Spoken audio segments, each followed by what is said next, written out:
Halo sobat pecinta Santiki Indonesia, assalamualaikum warahmatullahi wabarakatuh. Salam sejahtera selalu, Om Swastiastu, Namo Buddhaya, salam kebajikan, Sugeng Rahayu.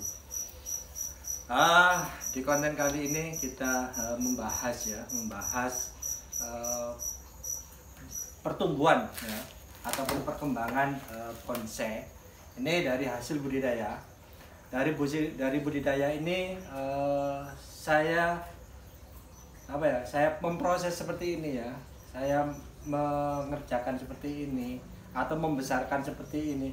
Ini butuh waktu memang lama ya. Tidak bisa kita itu 1 bulan 2 bulan, tapi ini sistemnya tahunan ya. Jadi membuat bonsai itu dari kesabaran ya, dari buah kesabaran kita mendapatkan sesuatu itu memang harus dari proses ke proses.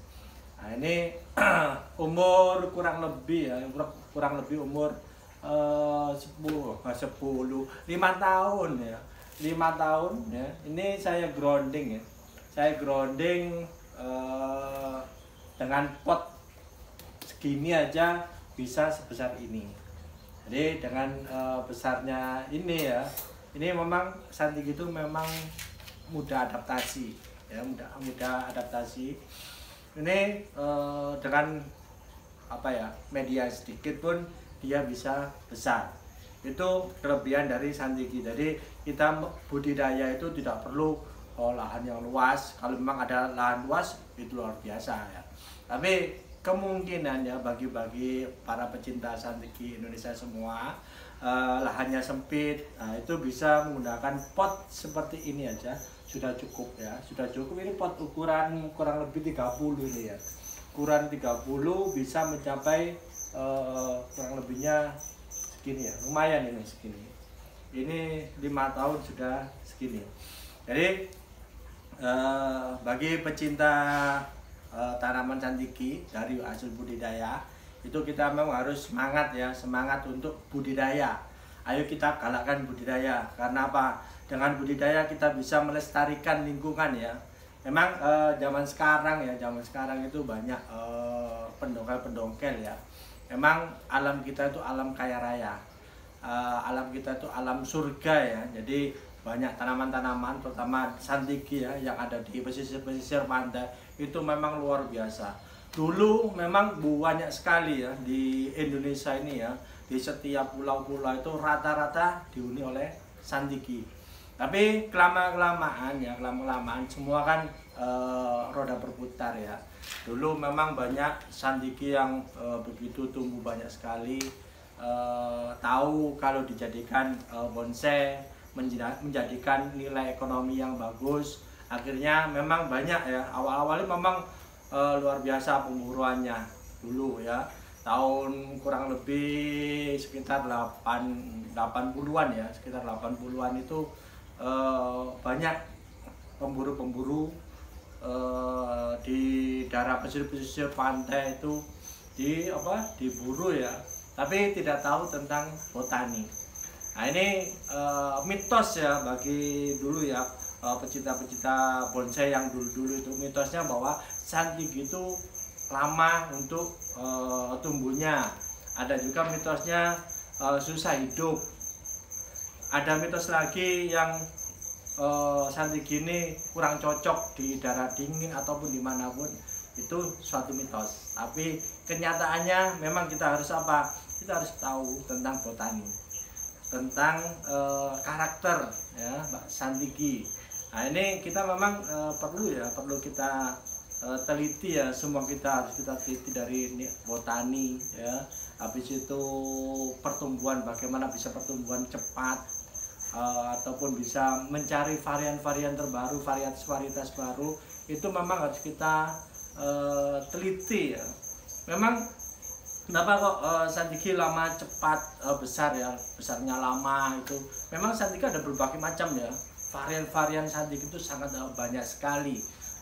Saya aja kalau dihitung itu 100 lebih varian ada di kebun saya. Itu memang punya karakter masing-masing.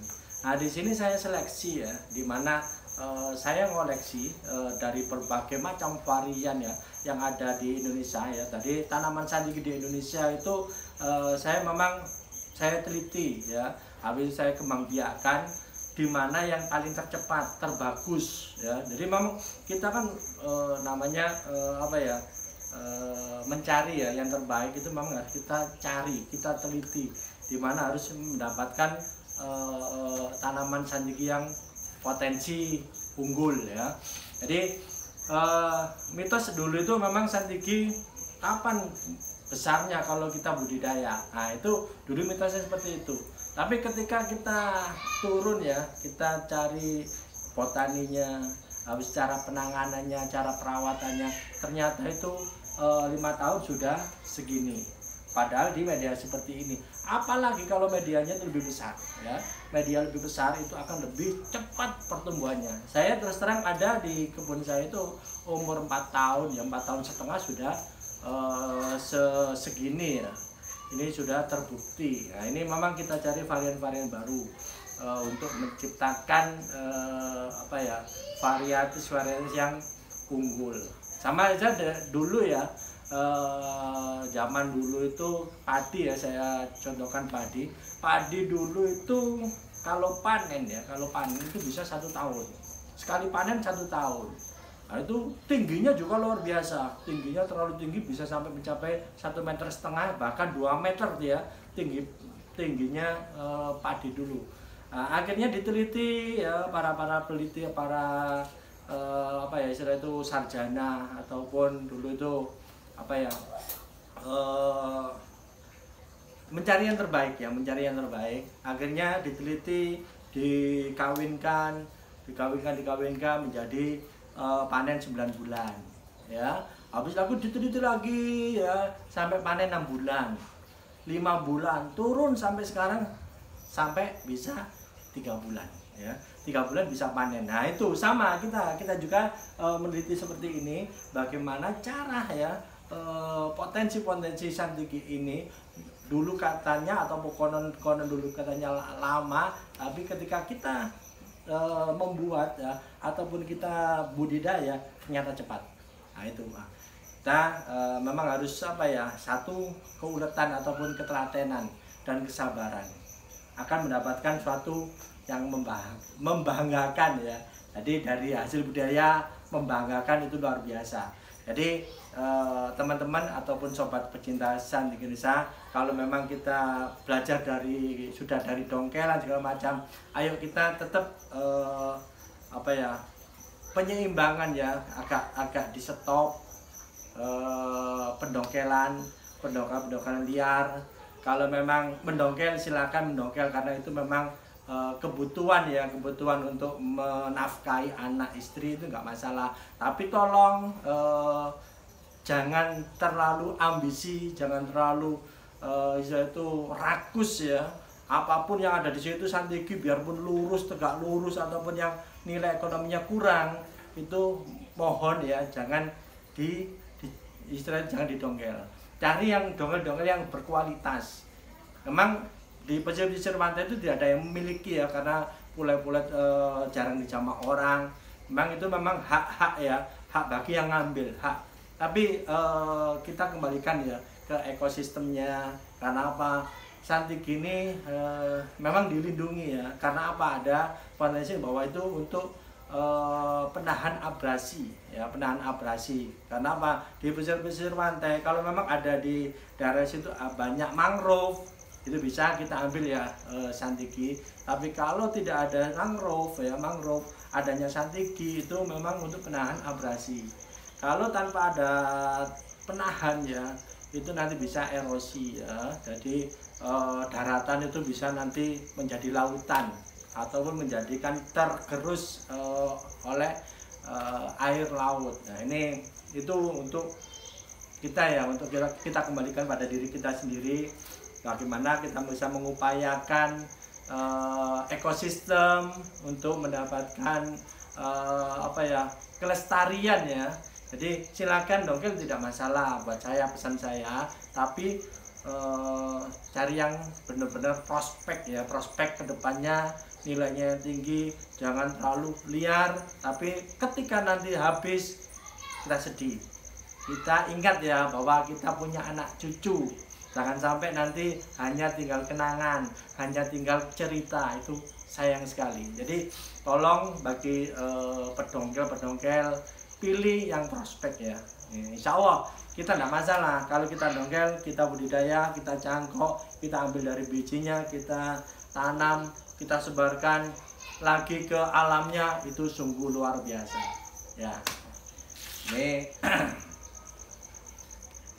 Ini memang varian Sandiki yang saya sukai, yaitu Mawar Super. Mawar Super itu bagus ya. Ini saya teliti, saya budidayakan, saya perbanyak. Ini sudah bisa jadi jutaan ya anak-anaknya ataupun regenerasinya. Ini sudah jutaan, bukan ribuan lagi. Tapi sudah menyebar Mawar Super ini ke penjuru Nusantara. Semoga ini dari dari awal indukannya itu bisa membuahkan hasil ya. Semoga nanti teman-teman yang dari budidaya ini bisa mengembalikan ekosistem ke pesisir-pesisir pantai, itu sangat saya dukung sekali, insya Allah ya. Jadi mungkin ada teman-teman pecinta lingkungan ya, ayo kita sama-sama untuk menghijaukan di pesisir-pesisir pantai, untuk membalikan ekosistem untuk anak cucu kita ya. Oke, sampai di sini ya sobat pecinta Sandiki Indonesia. Sekiranya edukasi ataupun cara untuk mengembalikan habitatnya, kita bisa meneliti tentang Sandiki, mendapatkan hal yang bisa bermanfaat bagi kita semua. Sampai di sini akhirul kalam. Assalamualaikum warahmatullahi wabarakatuh. Salam sejahtera selalu. Om Santi Santi Santi Om. Salam kebajikan, namo buddhaya, sampurasun.